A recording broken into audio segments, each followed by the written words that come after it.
Coucou.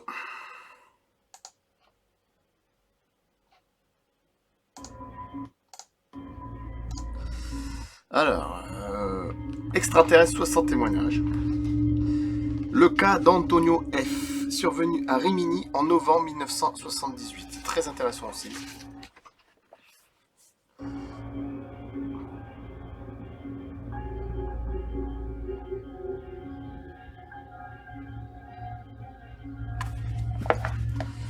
Alors, le cas d'Antonio F, c'est parti. En 1978, le signor Antonio F, né le 16 octobre 1942, et résident à Rimini, fut témoin de faits plutôt étranges et insolites. Tout est arrivé au cours du mois de novembre lors d'une soirée particulièrement froide dominée par le brouillard et une bruine serrée et continue.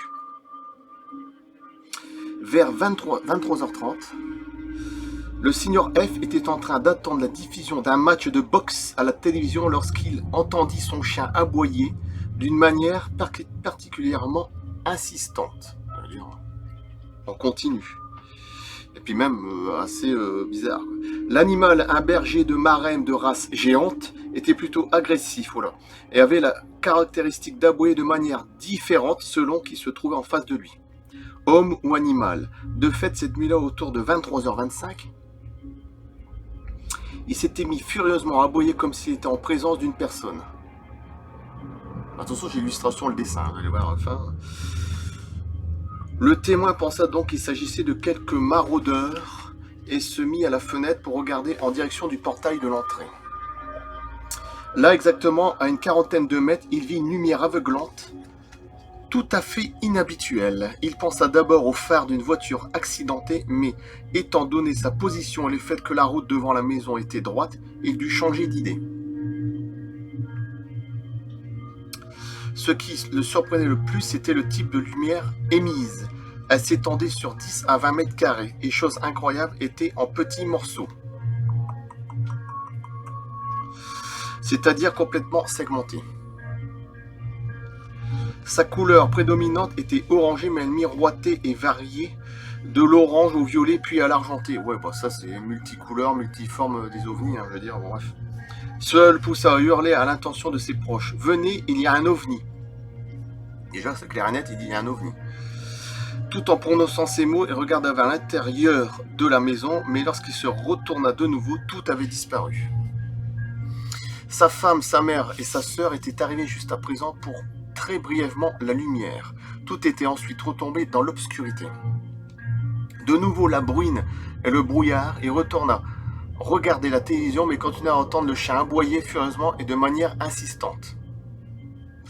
Tout cela le mit en alerte et il éprouva une légère crainte parce qu'il continuait à penser qu'il y avait dehors quelqu'un de mal intentionné.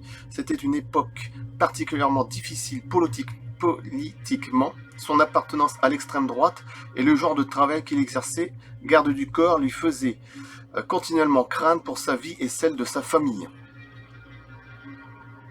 Ainsi, légèrement inquiet, il s'avança vers l'entrée. Il ouvrit la porte en laissant la lumière éteinte et prit une torche électrique.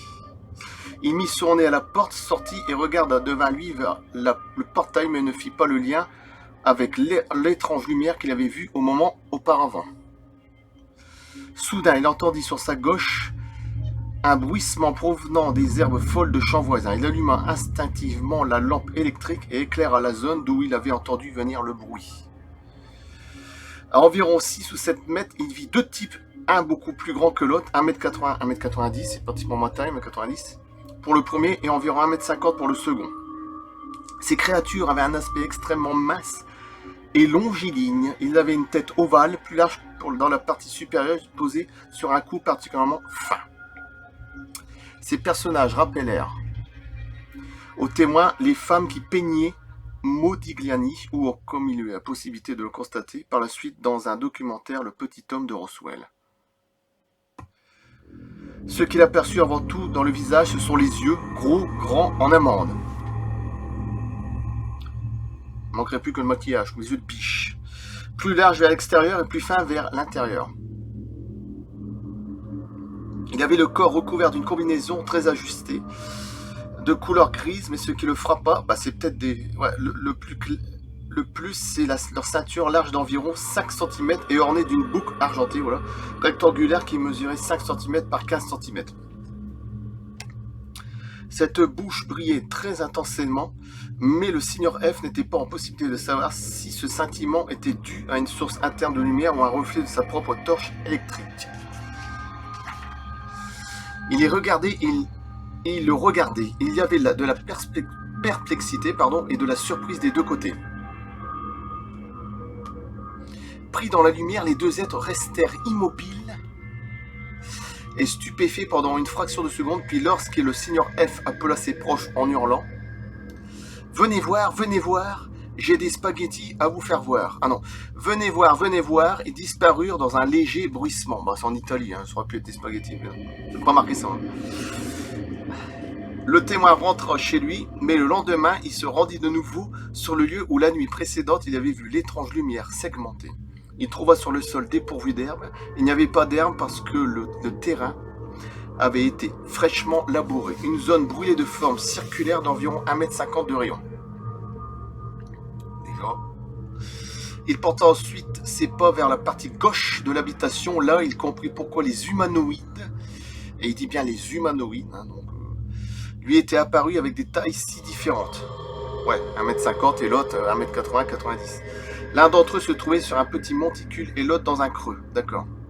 Le bruissement qu'il avait entendu était probablement dû à des mauvaises herbes qui se trouvaient là et dont le témoin constata qu'elles avaient été remuées. Cette nuit-là, le Signor F, qui se définit comme une personne non facilement impressionnable, ne s'endormit pas avant que son chien ne s'arrête d'aboyer de cette façon si furieuse et si véhémente. Il a peut-être vu deux socialistes, je sais pas, ils ont eu peur. Hein. L'homme assura qu'il n'avait ressenti aucune peur en voyant ces créatures, mais qu'il avait au contraire éprouvé du plaisir de voir ce qui lui est arrivé. Je vais vous faire voir d'ailleurs ce qu'il a fait, ce qu'il a vu. Pardon. Le cas d'Antonio F. en 1978. Alors attendez, tant que je trouve. On ne se précise pas. Voilà. Antonio F. Novembre 1978, en Italie. Un Rimini. 104. Voilà. Voilà ce qu'il avait. Bon, ça fait clairement des petits gris, hein. De tailles différentes. Ce soit, il y a plusieurs races de gris, de toute façon, j'ai toujours dit. Hein.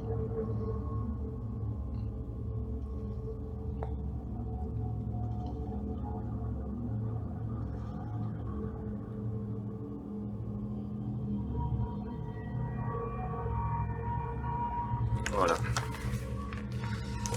Et je coupe là, merci. Attention ça, c'est pour faire peur. À bientôt.